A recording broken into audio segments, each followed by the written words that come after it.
இது நடிகர் விஜயின் அரசியல் வருகை மற்றும் தமிழகத்தின் தற்போதைய அரசியல் சூழலை பற்றி விவரிக்கிறது. விஜயின் அரசியல் வருகை.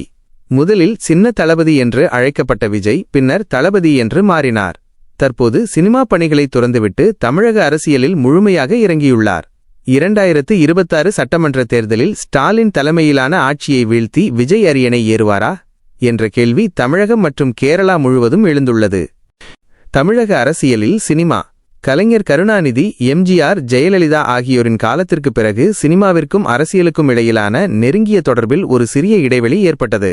தற்போது விஜயின் வருகை ஒரு பெரிய நட்சத்திர போராக தமிழக அரசியலை மாற்றியுள்ளது.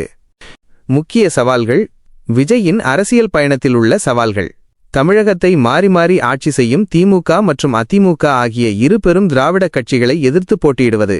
அவர் போட்டியிடும் தொகுதிகளில் வெற்றி பெறுவது. ஆட்சியை பிடிக்க தேவையான 118 என்ற மேஜிக் எண்ணிக்கையை எட்டுவது. ரஜினிகாந்த் போன்ற பெரிய ஆளுமைகளின் மறைமுக அரசியல் தாக்கத்தை எதிர்கொள்வது.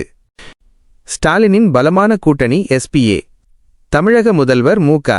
ஸ்டாலின் தலைமையிலான மதச்சார்பற்ற முற்போக்கு கூட்டணி எஸ்பிஏ மிகவும் வலுவாக உள்ளது. இதில் காங்கிரஸ், சிபிஐ, முஸ்லிம் லீக் உள்ளிட்ட 26 அமைப்புகள் இடம்பெற்றுள்ளன.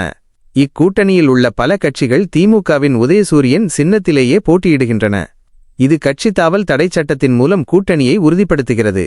கமல்ஹாசனின் மக்கள் நீதி மய்யம் உள்ளிட்ட கட்சிகளும் இக்கூட்டணிக்கு ஆதரவாக உள்ளன. தொகுதிகளின் நிலவரம். விஜய் போட்டியிட வாய்ப்புள்ளதாக கருதப்படும் 2 தொகுதிகள். 1 பெரம்பூர். இது சென்னையின் மிகப்பெரிய தொகுதியாகும்.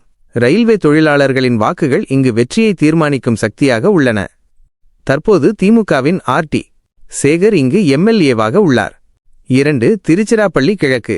இது முற்றிலும் ஒரு நகர தொகுதியாகும். கிறிஸ்தவ மற்றும் முஸ்லிம் சமூகத்தினரின் வாக்குகள் இங்கு அதிகம். இங்கு திமுகவின் பலம் மிகவும் அதிகமாக உள்ளது.